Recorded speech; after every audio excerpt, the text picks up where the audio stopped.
আমাদের প্রিয় নবী সাল্লাল্লাহু আলাইহি ওয়াসাল্লাম তায়েফে ইসলাম দাওয়াত দিতে এসে যখন রক্তাক্ত হলেন এখানকার মানুষের দ্বারা, এই রক্তমাখা শরীর নিয়েই উনি এ পথ দিয়েই হেঁটে চলেছেন এবং এই পাঁচিলগুলো দেখেন, মনে হচ্ছে সেই সময় থেকে এভাবে আছে। এটা ওই রকম কোনো পরিবর্তন হয়নি, হয়তো উপরের দিকে কিছু কাজ করেছে। নবী সাল্লাল্লাহু আলাইহি ওয়াসাল্লাম রক্তমাখা শরীর নিয়ে এ পথ দিয়ে হাঁটতে হাঁটতে এই বাগানে আসে। এটি তখন ছিল খেজুরের বাগান, এখন অবশ্য ফুলকপির চাষ করছে এখানে।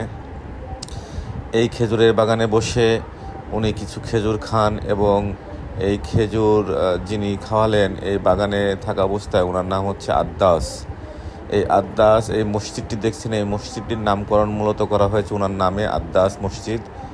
উনি ছিলেন উনি প্রথম নবীজির হাত রেখে এখানে মুসলিম হন এবং এখানে নবীর সাথে এই মসজিদেই সালাত আদায় করেন।